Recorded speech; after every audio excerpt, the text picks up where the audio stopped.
Hello, my name is Brian W. Foster, and on tonight's episode, I sit down for a blonde Manhattan with Taliesin Jaffe, the most interesting man in the world, discussing everything from surviving child acting to growing up goth to creating interesting and compelling characters. All that and more on this episode of Between the Sheets.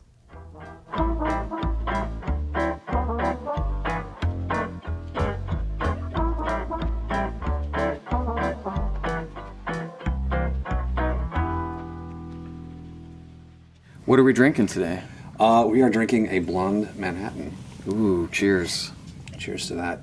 Citrusy goodness. Why'd you choose this drink? It's delicious.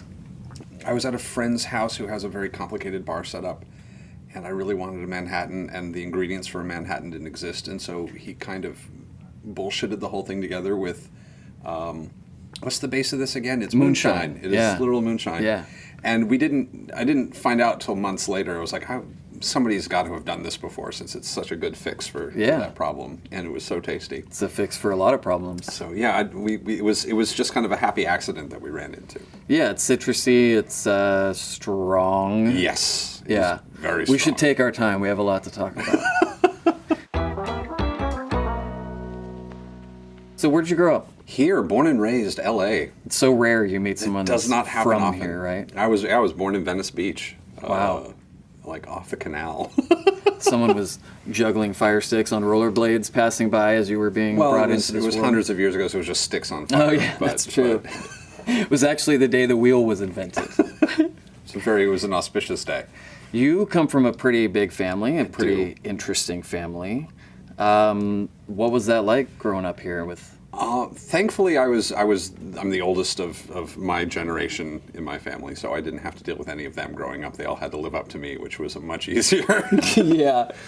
It gives me a nice head start on a lot of things. My family though is eclectic. Yeah, to say the least, in the best ways. I was going to say, have you met much of my family yet, or have you not? I've met a brother. Okay. I've met a mother. Okay. Maybe another brother? It might have been another maybe brother. I've met two brothers. Okay. Yeah, because how many of you are there?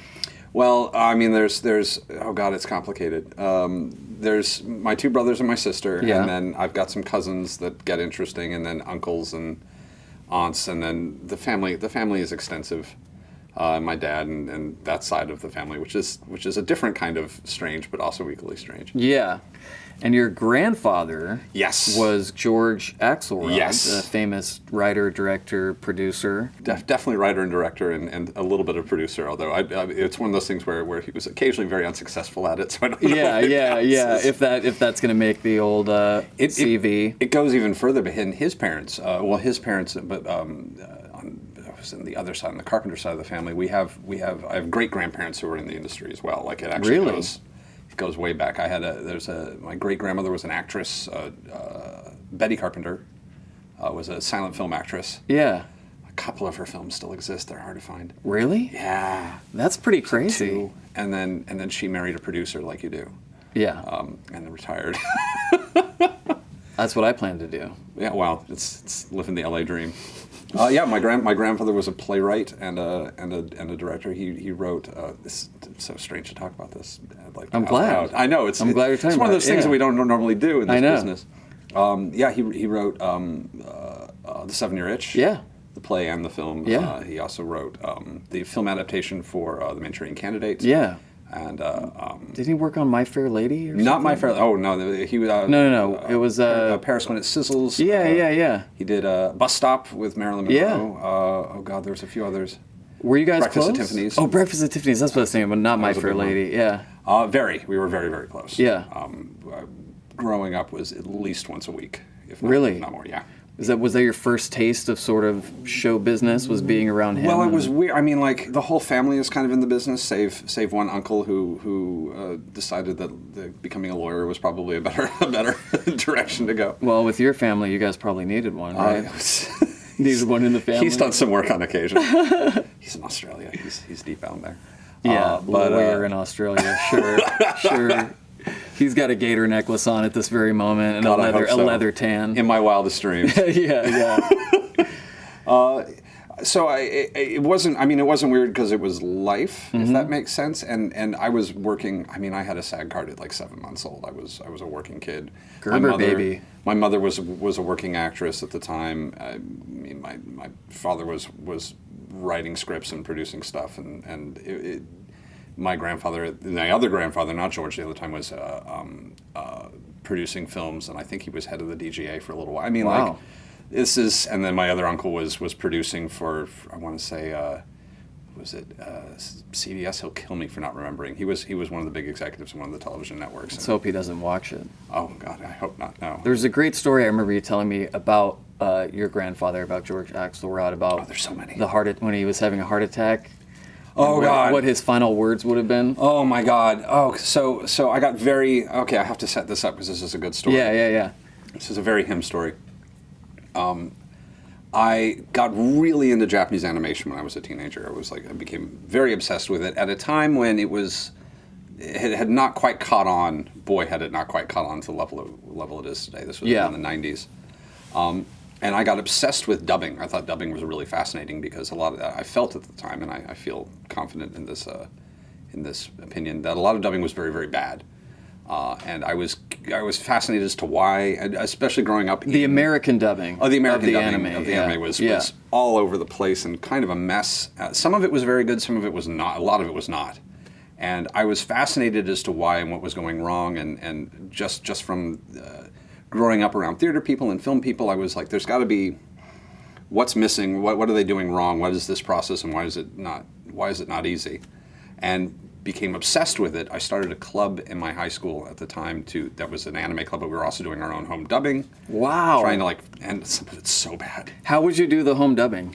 We had, we would use like the AV club equipment, and oh God, so Did you sneak it out of the school at night? Oh, they were totally into it. No, really? Well, you had permission. Well, I had permission. Then once I was out of high school, and I was like, I've got this I saw this show called Evangelion, which changed my fucking life. Like, this is the greatest thing I've ever seen in my life. Yeah. I was like, I'm going to dub this shit.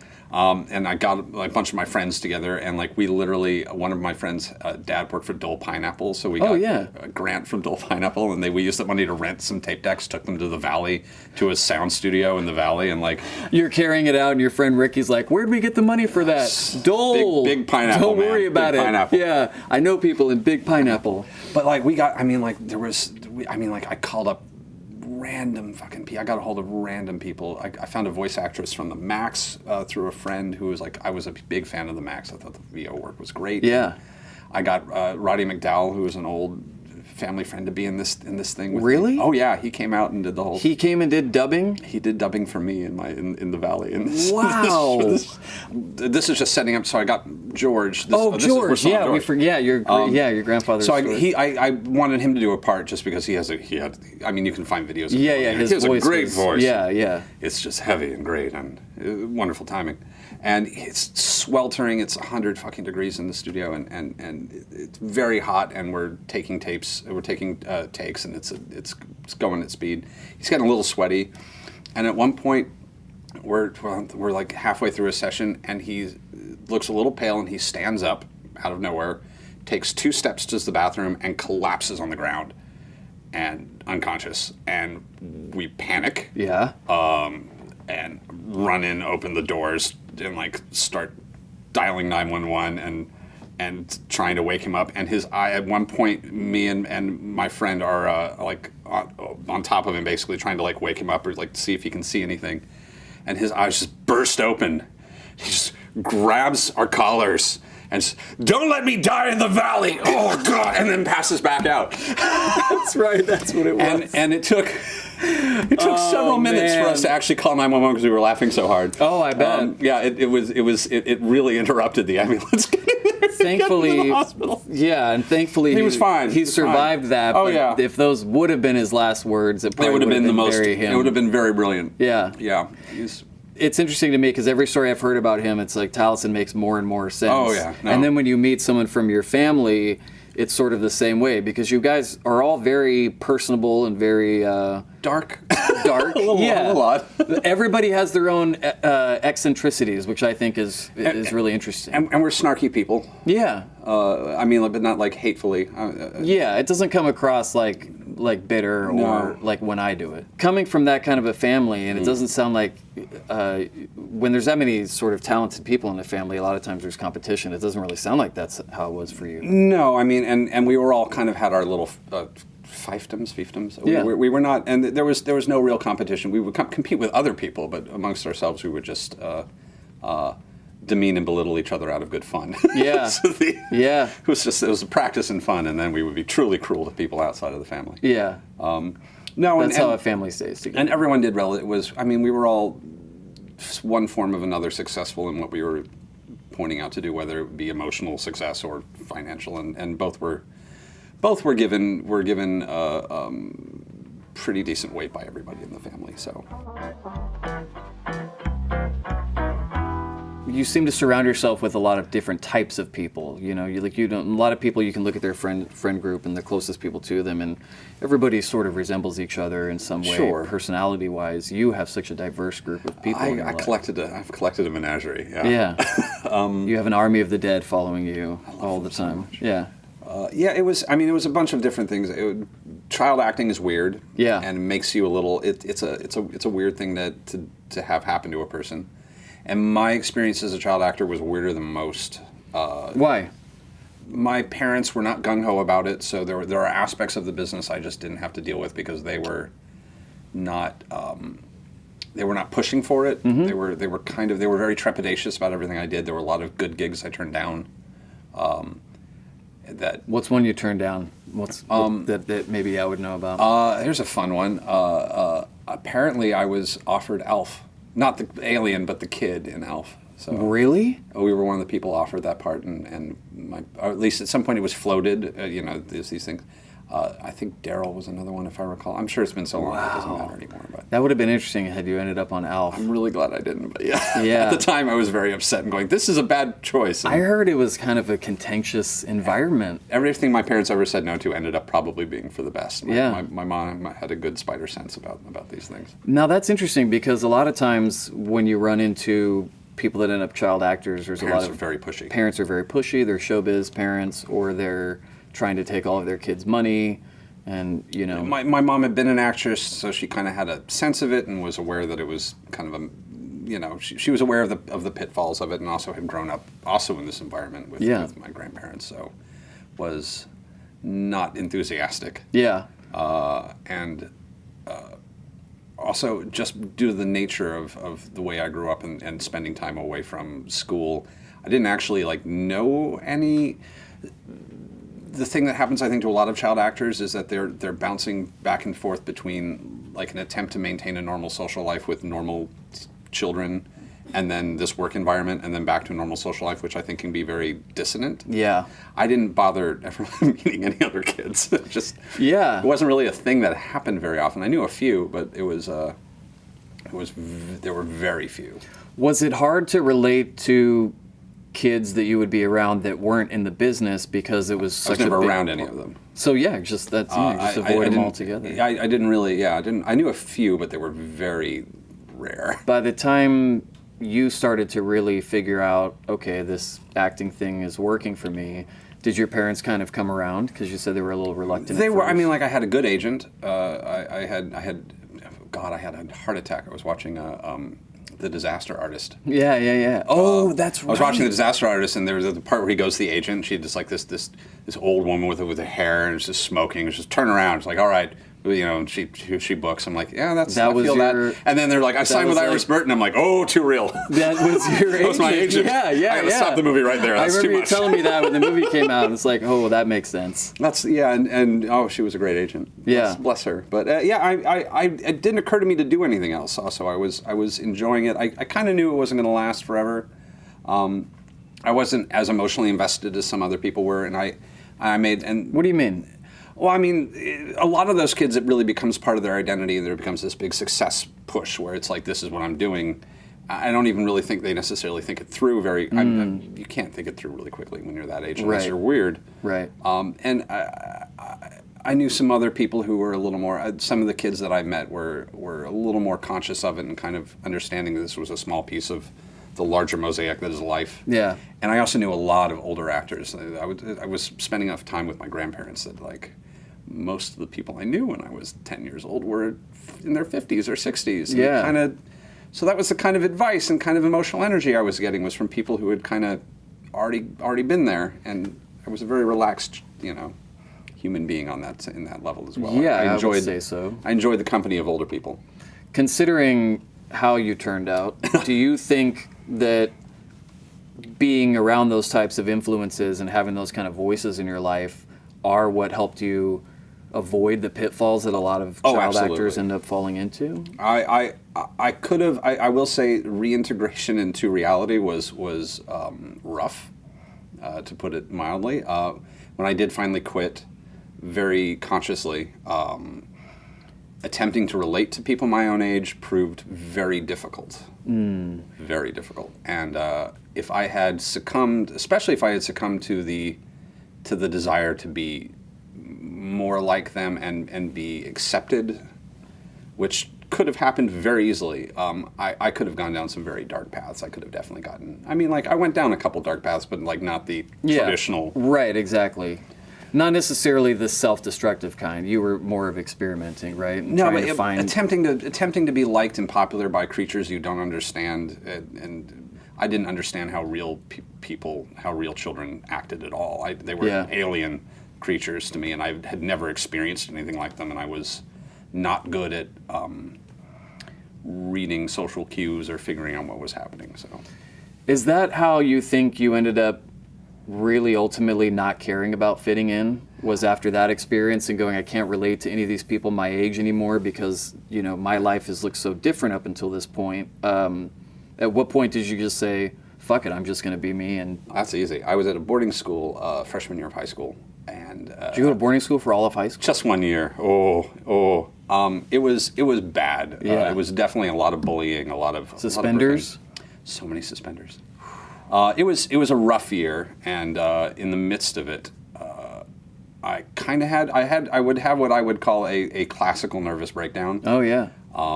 This school was in Colorado, so it was this mildly isolated reality, and I had just had the worst goddamn night, and I kind of snapped in the middle of it, and I dragged like one of the chairs out into the snow, and I just had this big breakthrough and put a little side table next to it and put a radio up and started playing some music and opened up a soda and sat and watched the sunrise and was like, I'm going to stop trying to make this work.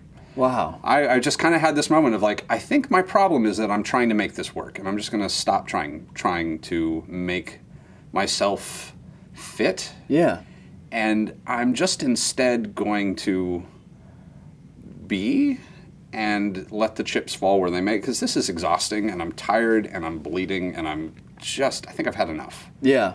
And if this is going to continue, I'd rather it continue with me doing much less work. Yeah.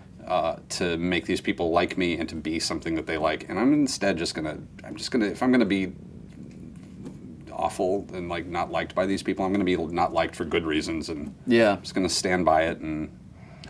And honestly, I never had another problem again. The kids woke up in the morning and I was sitting in a chair in my boxers in the snow, watching the sunrise, drinking. How often do you think about that night? A lot. I mean, that year was the worst year I've ever had in my entire life, and is the measure. It's the diehard of my, like, everyone should have a diehard of like, this is the worst thing that's ever happened to me, so that when terrible things happen to you, you'd be like, it's not as bad. Yeah, as that moment. It's not as bad as freshman year in high school. Freshman year of high school was really shitty. Yeah. And occasionally, like, oh, that's so close to freshman year of high school. That's really bad. But I lived through that. Yeah. So that's a good sign. And occasionally, really shitty shit happens. But like, you should have a diehard.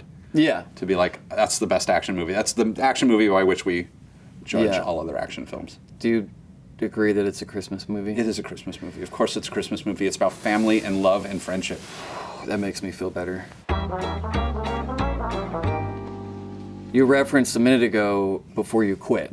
Is that the Baywatch story? That's the Baywatch. Tell the Baywatch story. See, this is something you already know. Oh my god, I gotta figure out which stories I haven't told you. We take a lot of flights together, and I always just I want all the stories. I try and have 5 years of good stories banked up with people, so it can keep interesting for a series of time. Yeah. Yeah, I was 13. I want to say I was 13 years old, and I 12 years ago.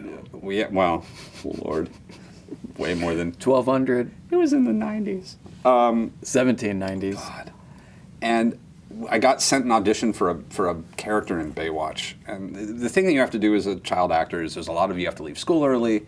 You go on auditions usually 2-3 times a week. You leave school 15 minutes early, 20 minutes early, drive to this thing, do this thing. Then you go home and, after you've sucked 2 hours out of your reality doing that, do the rest of your schoolwork and otherwise. Yeah.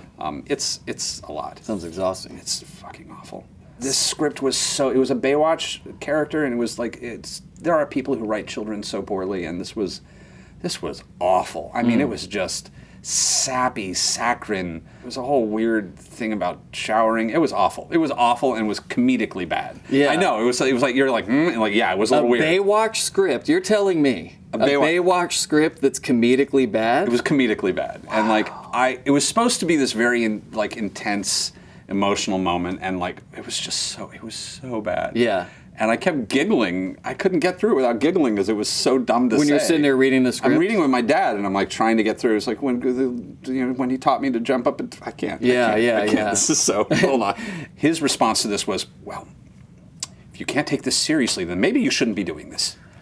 And he said it was like that intensity. Yeah, and it wasn't meant to be an aggressive intensity, but he's just a very intense guy. Yeah. He's very sure of things. And I was like, oh my God, you're right.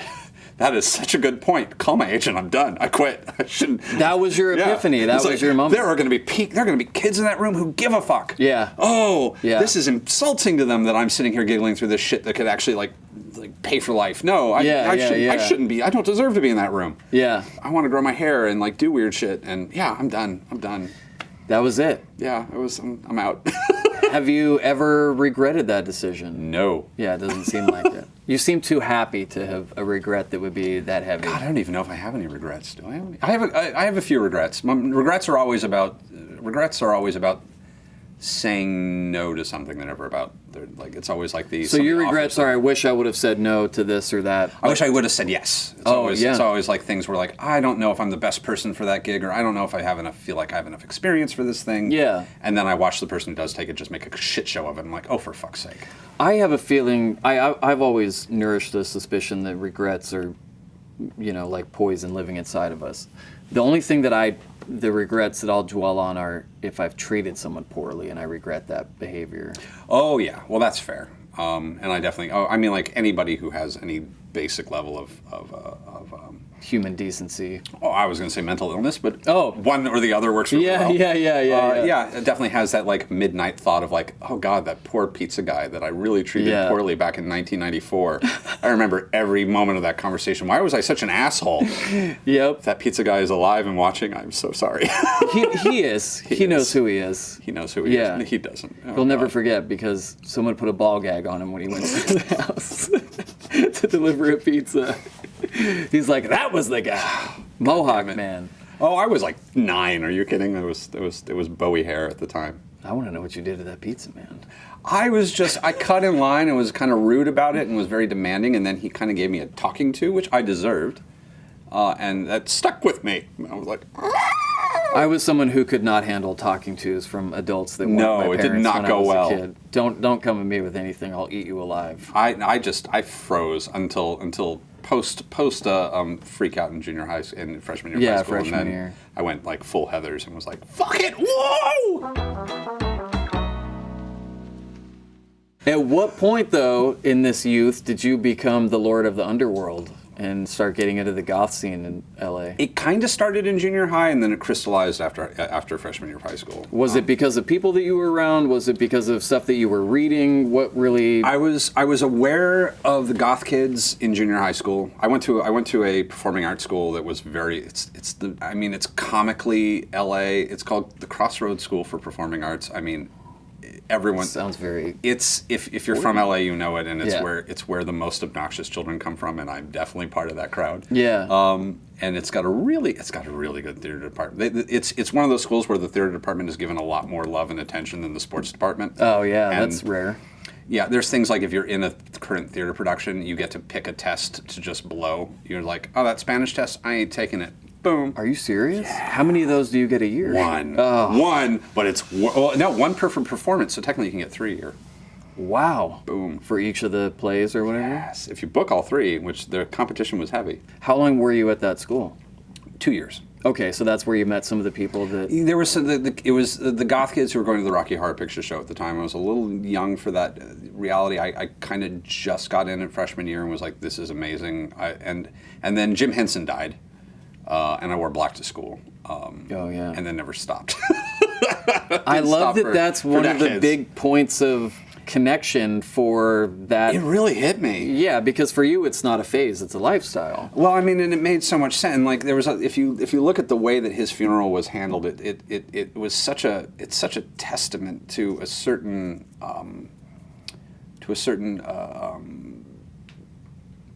idea of life. And like there was you couldn't wear black at the funeral. Yeah, that's what I'd read that. Yeah. And it was a bit of a party atmosphere, and like this is starting to make a little more sense to me. And oh God, like I'm gonna end one day. This is gonna be over, and there are no guarantees about what the rest of this is going to be, if anything at all. So let's just go with the assumption that you have this allotted amount of time. Let's keep some things in mind and move forward with that assumption. And I'm amazed that anyone cannot have that realization and not immediately delve into deep levels of compassion and pity for the rest of mankind, because this is a shit deal. No, I agree. Yeah. And if this is it, God, be nice to people, and just that's all there is, and it's the only thing that would actually go away if we were all wiped out, is just people being nice to each other. It's the only actual thing that human beings accomplish. Yeah. And the rest is just shit. Or just will go. I mean, just everything else just goes away. And again, raised my parents were hippies as well, which I think inevitably leads to a bit of this, because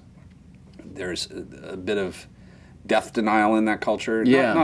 Not strong, but like there's definitely every now and then we have a running gag of we meet Crystal from Ojai, who is our atypical California hippie. Yeah. It's Crystal from Ojai. Yeah. It's the running gag. There really was a Crystal from Ojai, but she became everybody from Ojai. Oh, yeah. And now if you're from Ojai, you're this very passive notion of nature, and this very passive notion is very vegan and I'm healthy, and this nature is so beautiful and wonderful. Like nature is beautiful and it is wonderful. It is, and this is a thing that I'm actually playing with in my character right now, is the natural state of life is that most things on planet Earth live a life of starvation and terror and hunger and die violently. Yeah, that's nature. Yeah, many species spend their whole day trying not to get eaten by another species. Almost everything on planet Earth. Or is so hungry is desperately trying to find enough food to make it through the day. That is, and then if they do find it, great for one more day, and if not, they get caught by something else that's trying to eat them, and then it's just over painfully. Yep. I mean, like we have it pretty good. There's a grimness to this, but there's if anything, I think it definitely is something that can. This is what human beings bring to the world, is that we've kind of started to get rid of that. Yeah. If there's one thing civilization has managed, is that we're no longer, at least some of us, or at least have broken this cycle, and we're hopefully can get everybody else out of this cycle. Yeah. So. What age were you at when you were having these realizations? The Jim 15. Henson thing, 15. The Jim Henson started at 13, and it was about 15 when I was like, oh no, I'm not doing this anymore. I'm just going to lean into who I am and let the chips fall where they may. Did you find other people because that's a young age, in my opinion, to be having a lot of those realizations, and thinking about a lot of those things? Because when I was that age, I was like, where am I going to get a dime bag and new wheels for I was my already skateboard? going to, I mean, like, and I grew up with a bunch of people in their 50s and 60s. I was already starting to go to funerals. I was watching people who were huge influences on my life as a child die. I mean, like, I've been to a lot of funerals, and almost everybody who knew me before the age of 13 is dead now. Wow. Most of my experiential friends, and not all of them, but an enormous number of them they were old. Yeah. And they're gone. So it's interesting because, hard. they've lived full lives, really. Mm-hmm. But growing up with those kind of influences in your life, I can tell from knowing you, and you can see the benefit of that. I think it also helped you, like we talked about, avoid a lot of those pitfalls that child actors end up. It was nice knowing happy people in their 60s. Yeah. It was good to see, like, okay, whatever the fuck you did seemed to work out okay. Yeah.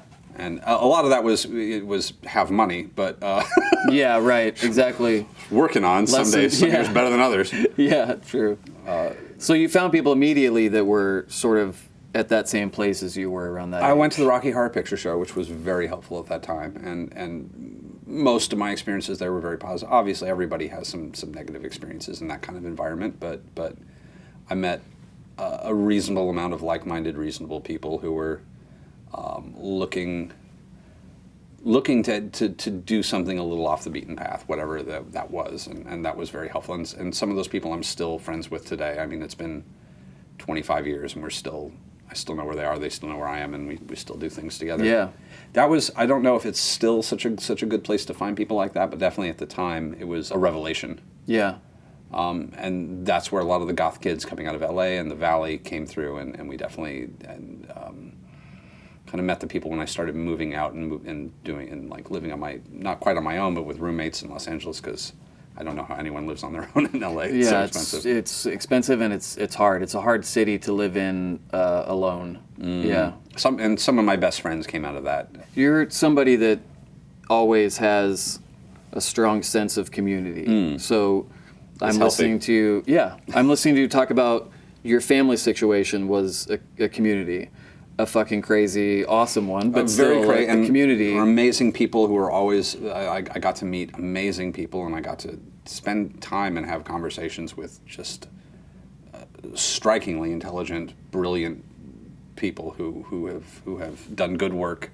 I got to meet Terry Southern. I got to meet I mean, like so many. Yeah, I mean the fact that Roddy McDowell came. Oh yeah, Roddy was around a lot. For you. It was crazy. Tuesday Welds was around a lot. I got to meet, spend time with Elizabeth Taylor and Gregory Peck, and I will also say, well, my grandparents took me to New York for a few weeks at one point, and they were like, they were very specific. And they were like, we're going to give you an experience out here because we want you to imprint this, because this is the goal. This is the life we want you to have available to you, and so you're going to spend several weeks, and what I would do is during the day I would go out with them, and we would met George Plimpton, and wow. would go to the museums and meet met the Gershwins, for God's sake. I mean, we'd go to these lavish, interesting parties. Yeah. And then at night I would go out in goth club and wow. get wasted, Best of both worlds. Wasted in Manhattan and Brooklyn. Yeah, it was very much, they were like, I just want to imprint this for you as the goal. Yeah. And this is the community you want to build. This is the life you want to have. Yeah. They were very good about that. Yeah, you went from family community to you had this also community of older people in and out of the business that were, speaking to your life, and then you had found at a time of real transition in your life, the community of goth kids. Well, and my grandparents had lifelong friends, and my grandmother was still friends with her friends from high school and college, and my grandfather a little less so, but he had his work friends, and his work friends, the people he had worked with and partied with when he was a big partier at the time, were good lifelong people and took care of each other. So it was you had a that good model. example set for you. Yeah. It's that's where I want to be in my 60s. Yeah, same. Yeah, you'll be fine. You know everybody, and everybody loves you. I just need to get the Malibu beach house, and everything is. Yeah, well. The colony. Got to get a place in the colony. I would offer to help you with that, but I've been busted for credit card fraud so many times. I don't know how much money I'll be able to. Colony is amazing. That is the one time I've been in an unbelievably swank rich neighborhood and been like, I would live here. This is really nice. Every other one I'm like, this is a little pretentious and bullshit. And I went there. I'm the neighbors would see you moving in and call the cops immediately. I got to stay. I got to take some of my unscrupulous friends to the colony a couple times and stay in a beach house for the weekend. It was the best shit. I can't imagine the amount of SPF 9000 you must have to put on to lay out at a beach house. Well, you sleep in a coffin every night, right? Well, I mean, I've got several spread out across the city. You gotta. When you're from Venice, you can just move that. That's dirt that's easy to get a hold of. It's true. I guess for people who don't know, the colony is a set of 200 houses in a private in a gated community. Yeah, community. And those houses are almost all rentals, and they usually are rented to people who are disturbingly rich. Yeah, Beyonce rich. Yeah, I saw Sting down there once. It's very much that kind of place. Really? Yeah. Sounds like a kind of a place Sam Riegel would hang out. Yeah, that's why we don't go there. That's why anymore. we don't go. I was trying to remember who were we visiting that time. I'm trying to. Oh, it was Gary Busey. No, I once, but no. I met Gary Busey once. I met Gary Busey once too at a weird new enough. age event. Yeah, it was enough. Also in Malibu. Oh, really? Yeah, he's over there. No, it was Walter Matthau's house. It was really? Walter and Carol Matthau who were Was he still alive at the time? Oh, yes. He and You his got to wife hang both. out with him? I knew him pretty well. And Gregory Peck? Oh yeah, I knew a lot of people. That's crazy. I know, it was phenomenal. It was a great reality that makes no goddamn sense anymore. No, it doesn't. And I feel like there's so many legends back then. I do wonder about, who are the legends of our time that we'll talk about that way. Oh, I know. He had I was at Matthew McConaughey's house when I was 16. There was a backyard wrestling tournament that day at his house. So you decide to quit after Baywatch happens. So fucking true. Although I'm upset that I can't go into YouTube and search. I can remember that Taliesin moment Jaffe, so well. Baywatch. I remember everything in that moment of like, no, I'm out. That's right. It's a good one to end on. I can say I'm done. I'm done. Yeah. Shit. But what did you do between quitting that and then deciding, okay, I still want to act, but I want to do voiceovers attractive? I didn't want to be in voiceover. I had a friend at the time, Nick DeBar. He was really into anime, and we would watch it together. And we had a few other friends who kind of were in our little anime nerd club. I still talk to a couple of them, Ricky Simons and Tavisha Wolk. A few of them went into the business and make comic books now. Yeah. And I just got really, again, like my brain that was really into the idea of how do you break this down, how do you make this work, got obsessed with figuring out how to do this. And so I made a demo. I made that demo with Roddy McDowell of this VO dub, and after shopping that around for a while, someone took pity on me and let me direct a few really deeply obscure anime dubs for Pioneer Entertainment, and I slowly kind of built a reputation as the weird guy who does the weird shit. So, because my stuff definitely sounded different than everybody else's because I was approaching it from a very different place.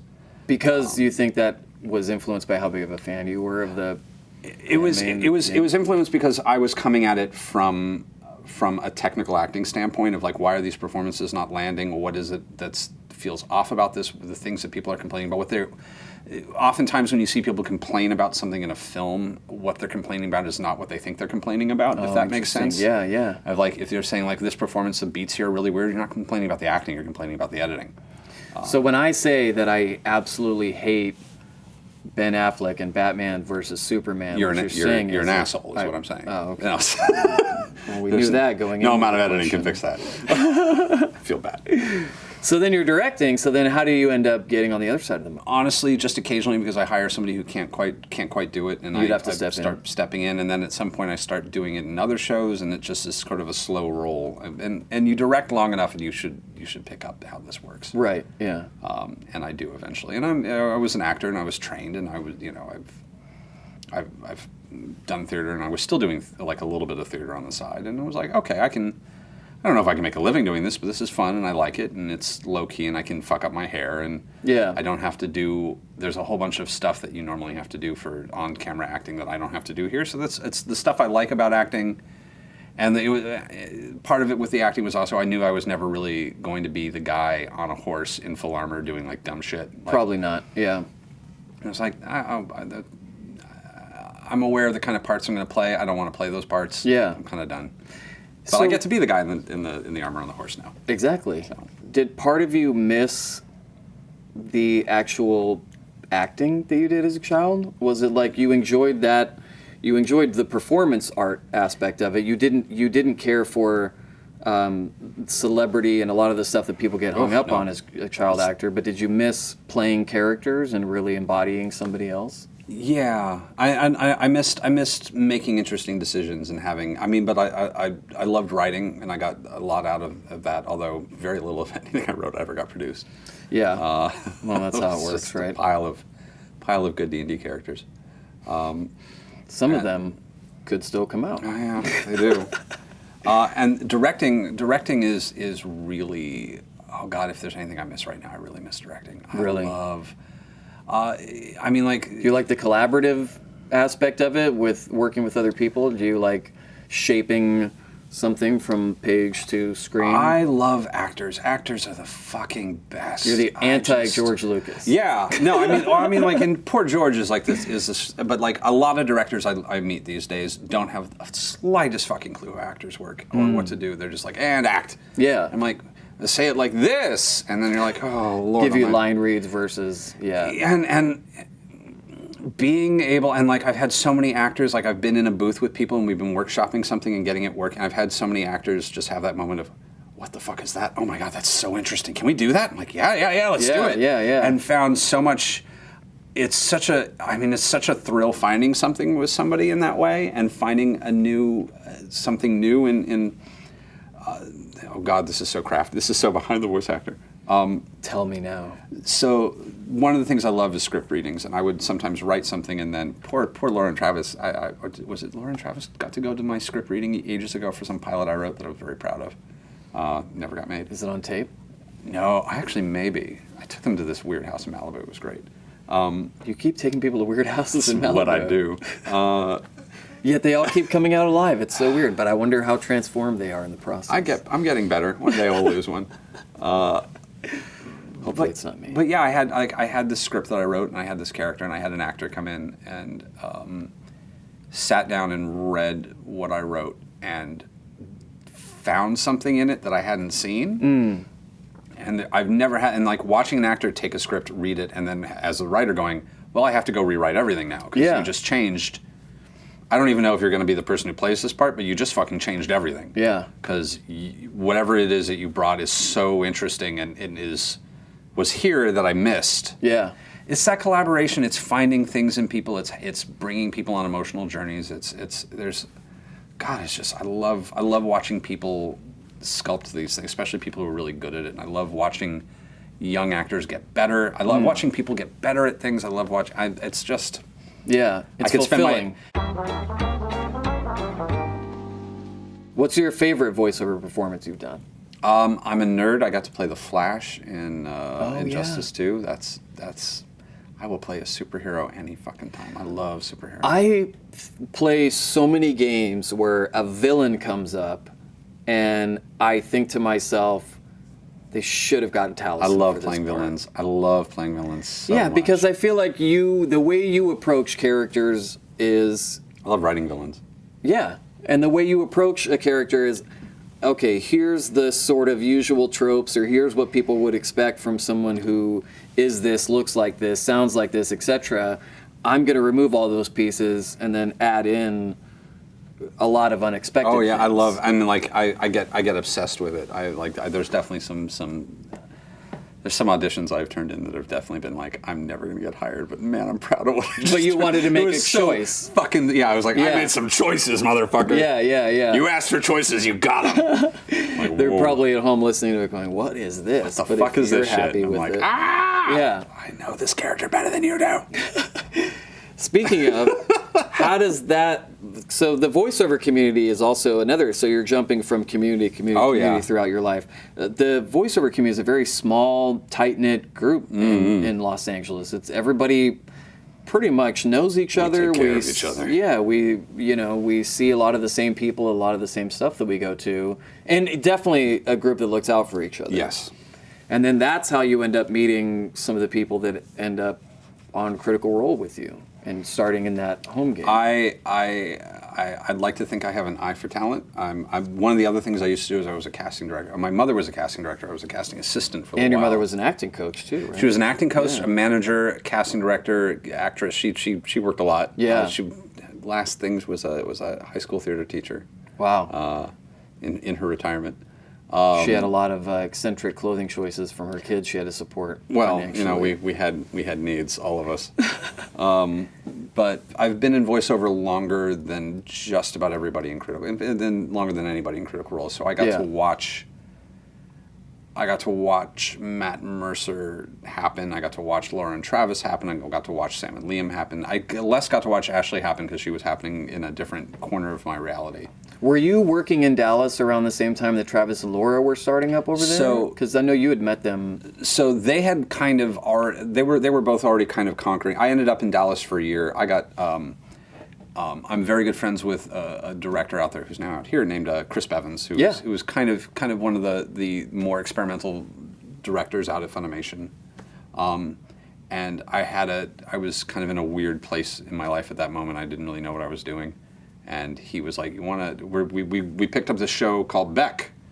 I'm like, I know Beck. Beck's a great show. I pity the poor fucker that has to dub that. That thing's a nightmare. Yeah. He's like, you want to come do it? I'm like, okay. And so I packed my life into my car, drove to Dallas, and lived on Clarion Harp's couch for a year. Wow. Dubbing. One of the most pleasant dubbing experiences of my life was dubbing Beck Marley and Chop Squad, and that's where I met Laura and Travis and Troy and just Brina Plant. Just a huge talent pool out there of really talented people. Yeah. And then when Laura and Travis on that show, I met them both while I was out there. But when they made the move to LA, I cast them or pushed to have them cast in the Street Fighter games. Oh yeah. So that was kind of a like, oh God, we have these people. Yes. Yeah. Jesus. And then Sam's been around, Liam's been around. Sam and Liam. Well, I got Liam's demo tape. It was a VHS demo tape. When he was first moving out here. Do you still have it? Somewhere, yeah. Let's find it. It's amazing. It's cuts of an anime called Boogie Pop Phantom, which is... Whoa. He's very good in. He's very good. I can imagine. They're good in everything. They both were very talented. Yeah. I think Crispin Freeman gave me their demos, and then I hired them both to be in a cartoon that I'm very proud of called ROD the TV. Oh yeah. Where they played brothers. They were unnamed brothers in the first 2 episodes, and we just in the script called them Rosencrantz and Guildenstern. So yeah, of course. But they were both phenomenal, and I was a very big fan. I was a very big fan of Liam's Boogie Pop Phantom. I thought he was horrifically talented at the time. Then you get invited to this home game that is now this sort of nerd culture phenomenon. Who would have ever thought? I had already been playing for a couple of years with Matt because he had a different home game. Different game with a few other show busy types and friends. Yeah, it was a slightly less VO and more eclectic group, and it was a good game. It was a lot of fun. Different kind of game. He also was co-DMing, which was an interesting. I really enjoyed it, but it meant that NPCs could have long conversations with each other. Oh yeah, which was always all the players would just be going. I guess we'll go to the bathroom. This is happening. Yeah. The NPCs argued. That was a very fun game, and that hopped around for quite a long while. And then, this game I was literally. While I knew everybody involved, I was literally called in. It was like, we need somebody to be a ringer. And it was very much you know the rules. You can make sure that no one does anything. You can make. It's not that worried that anyone would do anything stupid. It's just to remind everybody that they can. How the game is played. Yeah, another person there to encourage people in the right direction. Yeah. Because the only 2 people who really knew how to play were me and Marisha, so we were kind of the push in the right direction. You were only really would consider yourself close to sort of just Matt and Marisha. And Marisha, I was very close with at the time. I was very friendly with everybody else. Yeah, but we were just sort of different. Not a real family like everyone is now. No, Matt and I were very, very close and had been friends for quite a while. And then when Marisha got brought into the group, she is the fucking best. So it was very easy to be like, new best friend. Yeah. We like you. Yeah. We were a little at first, and then it was. I miss having a room to bring everybody into. I miss people being brought into a private room. Yeah, for the whispers. What's happening? Yeah. Or like that one time Travis got transported to the Feywild, and we're like, we still don't know what the fuck happened. He was out in the living room. For 20 minutes, you guys just ate artichoke dip. Yeah, I got in the previous game. I had gotten pulled in one. Me and our friend Chloe had been pulled into the realm of Asmodeus, and we're fighting demons where the rest of the group were eating Doritos and doing fuck all. Everyone's checking Twitter. Yeah, this shit is insane. Do you miss the home game vibe where it's a little bit more? There's less pressure because you don't when you go home from a home game you don't have. I don't know if people notice this online. I do my best to kind of ignore the outside world. Yeah, I don't tweet a ton. I'm not on Twitter a lot. I'm not. I don't want to say I ignore the cameras because I don't. They're there, but I definitely treat the cameras as like a friend sitting in the room, and I don't. I'm just every now and then I will acknowledge that they're there and be like, "This shit, it's crazy." But I'm not really interacting with it, and I miss some of the food. The food was Buffalo chicken dip that Laura would make. that cream I cheese. remember That that it was stuff. the cranberry cream cheese. Yeah. That was just like breakfast. I miss the all-day games. Yeah, the marathon brunch games. Yeah. Yeah, and I miss being brought into the other room. Otherwise, I feel like we've held Maintained. on. Yeah. I feel like it's maintained pretty fucking well. How that actually leads into what I was wondering about, how the success of the show has seemed to only make everyone closer. It's like everyone went, we have no idea what's happening, we didn't plan on this, we don't really know how to navigate these waters. Whatever we do, we have to make sure this thing stays as pure and as you know, Any close to the D&D original. game, any yeah. good D&D game will bring people closer if you're doing it Right. this way. So. Yeah, it's an analog adventure, sort of, in a digital. But I'm right? always, I mean, like, I know a lot of people, and I know a lot of people pretty well. And my theory is I call the orbital theory, which is that you're only really capable just through the sheer amount of, there's only so many hours in the goddamn week that you can be super, super close to only so many people. It's maybe 5 or 6 people you can be really, really close to. Yeah. There's not enough time to be that close to more people. Right. And then you can be pretty close to like another 10. And then you can be okay friends with like another 10. And then there's a bunch of people you know who you're very fond acquaintances of. And that's just how it's going to be. Yeah. And you have to be okay with that. And then every now and then somebody in that close orbit is going to zoom to the outer orbit or otherwise for reasons that are beyond our control. And suddenly there's a vacuum and then somebody from the outer orbit. And so I have I've always through my life had people in the outer orbit. I'm like, one day we're gonna spend some time. It's gonna be fucking great. Yeah. We're gonna have like 2 years where we're really fucking close, and I'm looking forward to it. Yeah. I don't know when that day is gonna be. Yeah. But like, yeah, there's tons of people who are like you're just waiting for the right moment that I'm gonna be seeing you twice a week. It's gonna be amazing. Yeah. And with you guys, it's interesting because we all spend so much time together now. And it's funny because people will ask when you get back from a convention and when you get back from, a trip or something, and it's like, are you guys all sick of each other yet? And I always tell them, no, I feel like we get closer every time we go somewhere because we're all sort of figuring out how to navigate this thing one step at a time. We're all figuring it out together. But there's such like with you have these pillars, you have these core things about you that will never change, thankfully. No, they're very solid. And I feel like with the show and with the group, I haven't seen anyone budge on any of those things, and that's why I think everyone has remained so close. No, and most of us have experienced some modicum of fame, and before the game even started, so we kind of knew what we were in for. I did the fame thing when I was a teenager with Mr. Mom in 2010 and the acting, and I got all illusions of that out of the way, and got a sense of like, oh no, this is the bad part of the work. Right. Well, not bad, but this is not the good part of the work. I suppose would be the better answer. This is not the thing that's fulfilling. This is the thing that's exhausting. And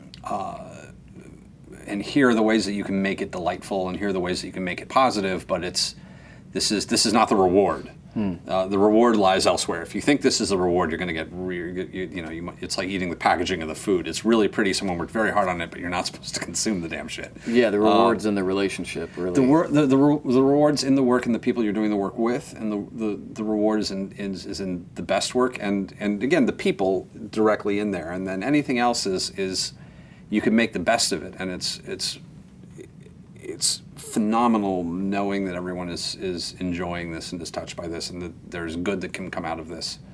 But it should never be the point. Yeah, the focus. And you should never. You can't think about it. You can't make that the point, because then you get weird. Yeah. And I've watched people get weird. I mean, like it's a thing that happens. I got plenty of friends who cracked. Yeah. And if you can do it right, it's very grounding and very positive. But a lot of people don't understand what the cost of it is. Yeah. It's a fair cost, but it is a cost. But it is a cost. Yeah. I have seen everyone grow. Oh yeah, Since the It's show been so even good. started. It's been so good for my work. Yeah, what have you learned about role playing and about improv and about sort of acting and when to I've learned that improv is actually useful for something. Yeah, which is something I did not believe. right more unless you're going to a improv sports dinner theater. It is the fly paper of acting. It's like, oh, this is fun. I can do this forever. And you're like, oh God, I'm still at the improv 20 years later. What happened to my life? True. Yeah. Improv is one of those skills that like is good to develop. It's very useful, but a lot of people decide that's everything that there is and then never leave. Which it's a weird like little lotus flower. Yeah. Oh my God, yeah, I've become a better actor. I've gotten faster on my feet. It's sharpened my skills. It's made me think about character. I've already thought about character, and now I think about character much more strongly. What do you think? Writing? Yeah, in what way? Watching the natural flow of events that happens when you have creative people just moving a story forward has given me a better sense of how to move story forward and how to let people be people, and it's and also just watching very, very different minds be clever and be funny and be interesting and make mistakes. Oh yeah, mistakes are. I mean, some of the funniest. That's all that good fiction is mistakes. It's like no one wants to read the story of somebody who did everything right all the time. Yeah, that's dull. No, that's boring.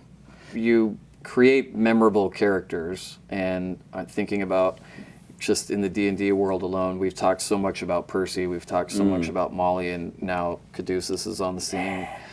How important is it for you?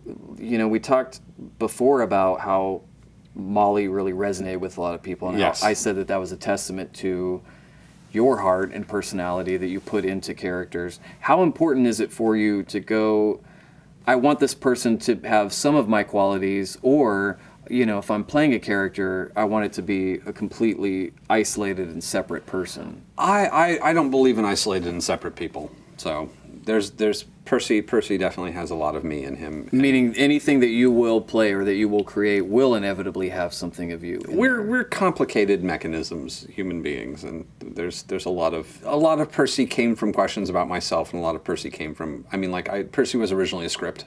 Yeah, I remember you saying that. It was a question I kind of asked metaphorically that kind of turned into a character that kind of grew from there. And but I wouldn't. What questions about yourself did he come from?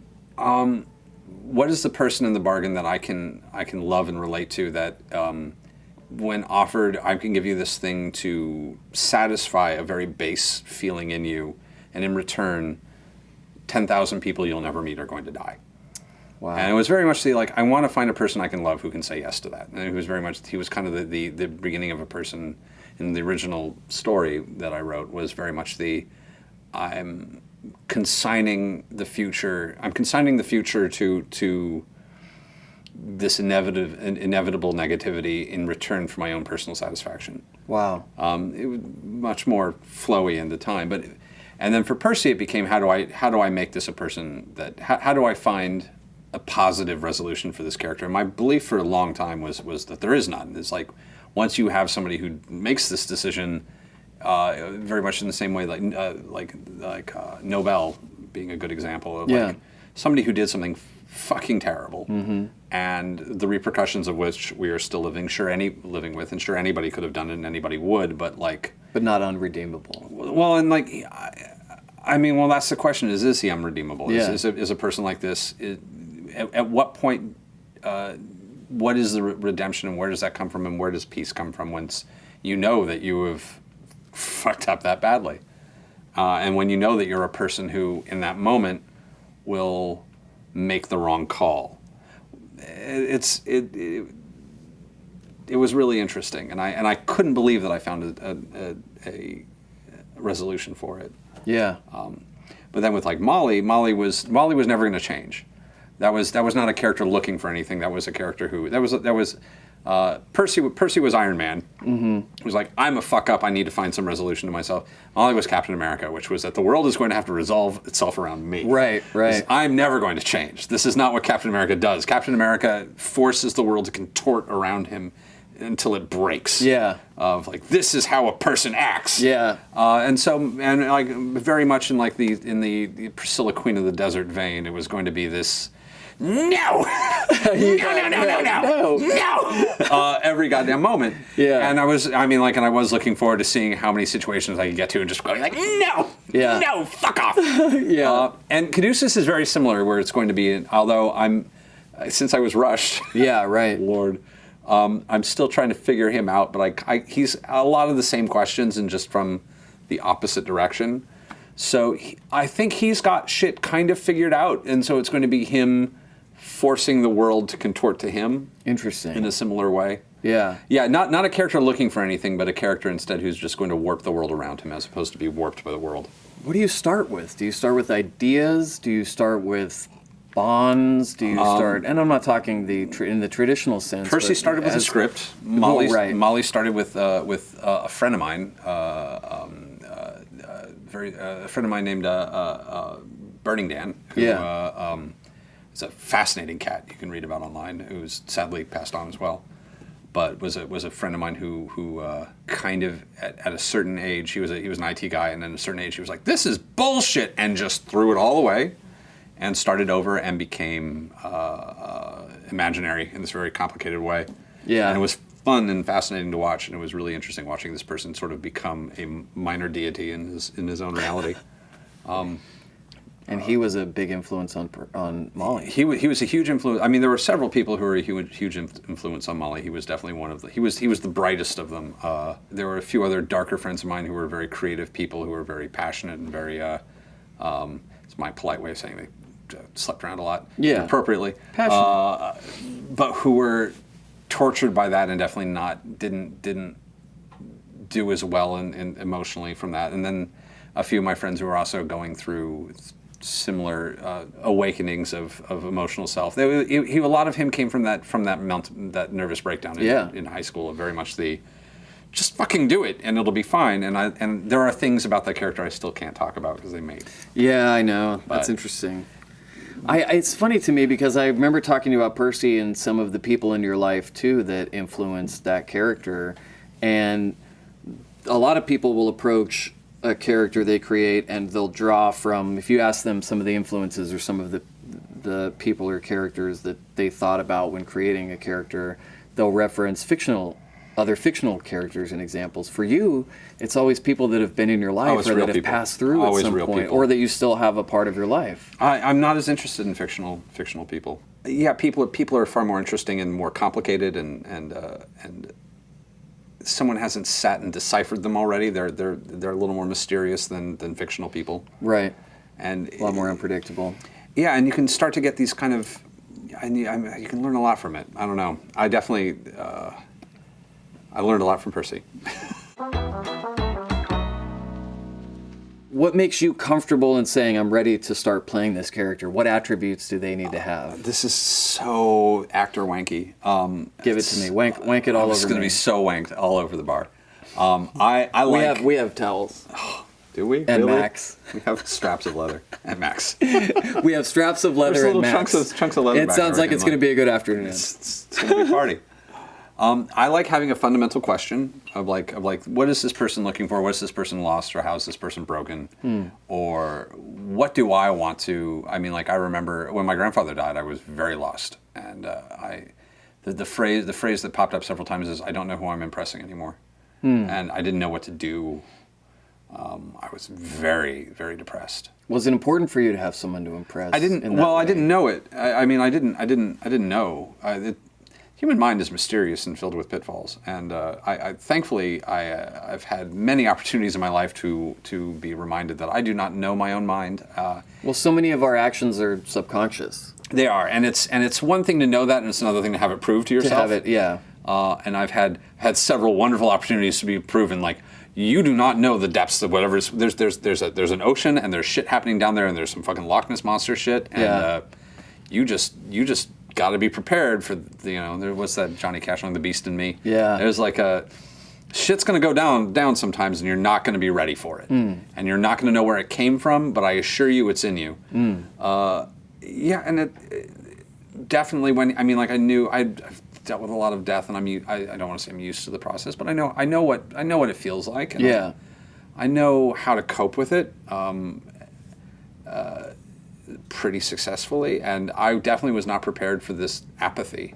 Wow. Intense, like, what's the fucking point anymore? I've got to figure out what the point is, because I was apparently trying to show off, and I didn't know that, but apparently I was. And now there's nothing to... There's a void there. Yeah, there's no audience. What's the fucking point? So how did you end up finding a way to overcome or combat that feeling and that sentiment of needing to impress?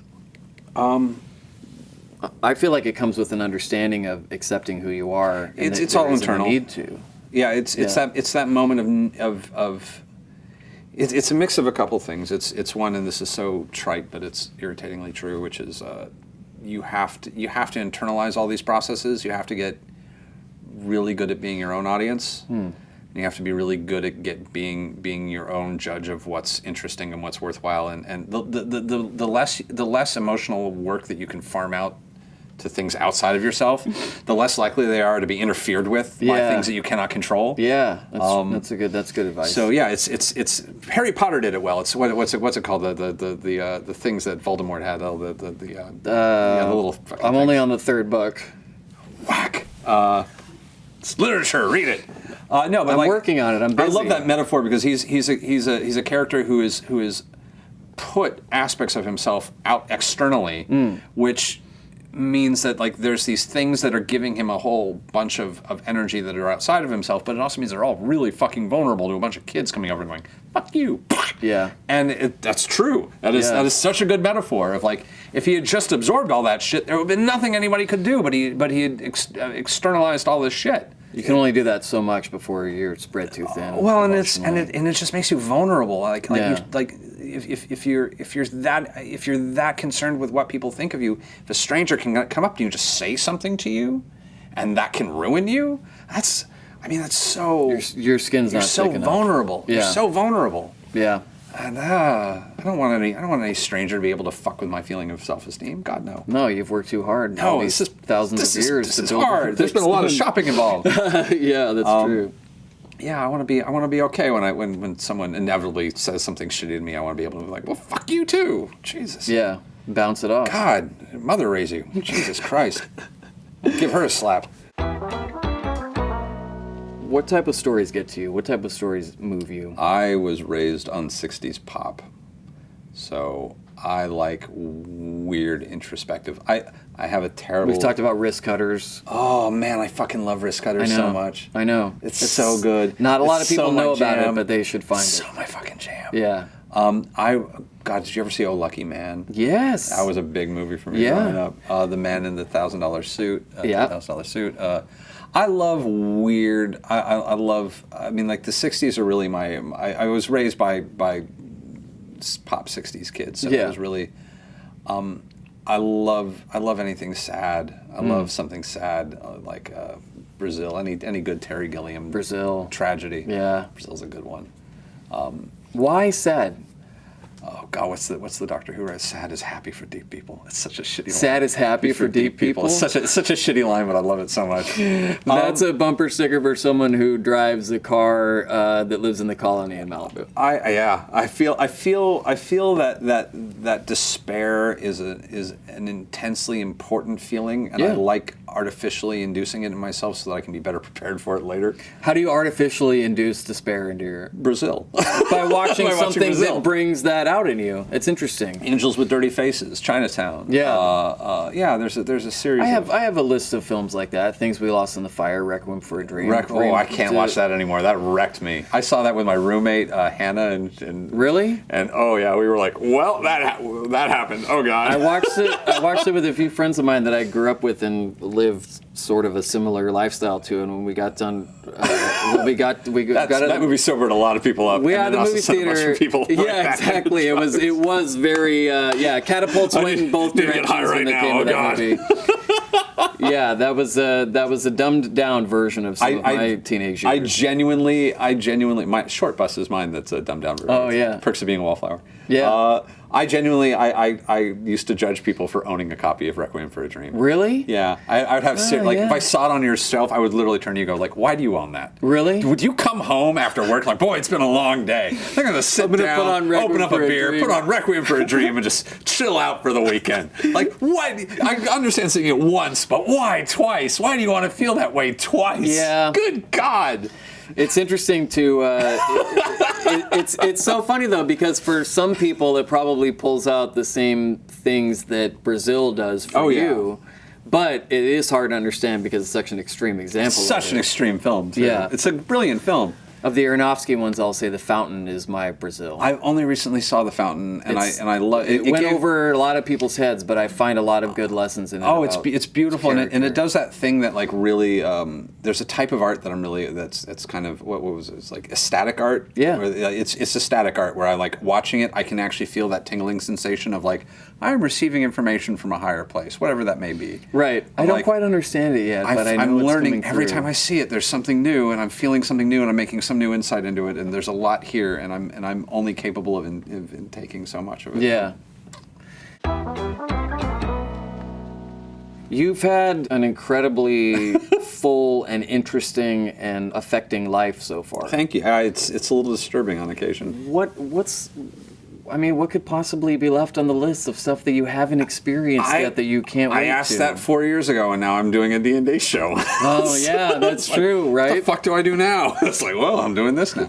I know, who could have expected? Yeah, like, Oh Lucky Man is such a good film in that sense. I feel like Oh Lucky Man it's not my favorite film by any stretch of the imagination.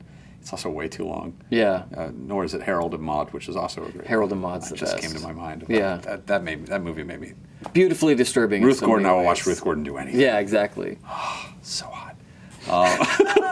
Ruth Gordon's hot. Ruth Gordon's just putting hot. it out there. Hot take. Ruth Gordon. Gordon. Give me a calendar of Ruth Gordon any day of the week. Ruth Gordon is who I want to be dating in my 60s, man. Life is long and strange, and I keep saying yes to things. I don't know. But you seem happy with those choices.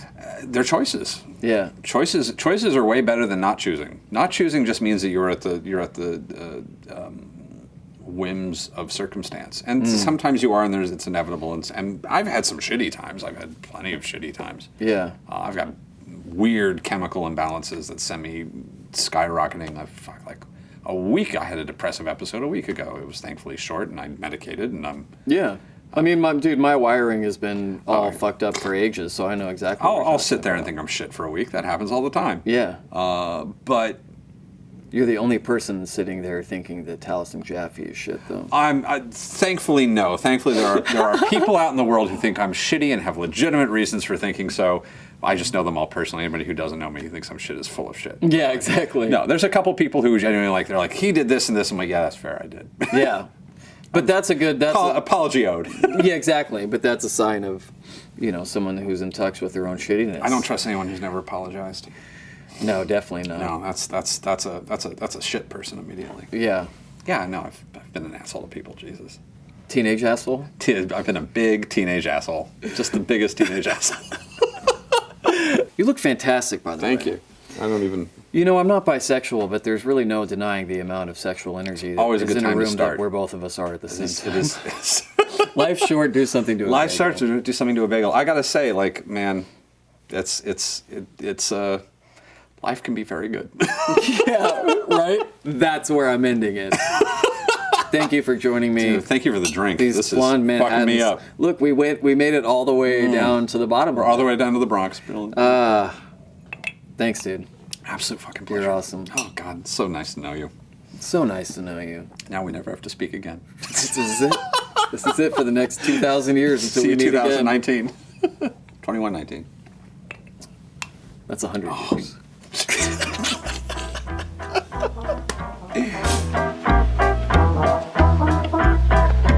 Want to drink like the most interesting man in the world? Here's how you make a blonde Manhattan. For this drink, you'll need a standard cocktail glass and a shaker. Take the shaker, toss in 2 ounces of moonshine. This also works for removing makeup at the end of a long night out. 1 ounce of sweet vermouth. Half an ounce of orange liqueur. Stuff's tasty to just drink by itself too. I heard someone say that once. And 3 dashes of orange bitters. Get yourself a nice, long, beautiful cocktail spoon and stir. Once that's nice and mixed up, strain over whiskey stones or an ice ball. Got yourself a delicious blonde Manhattan. You too can drink like an immortal Renaissance man.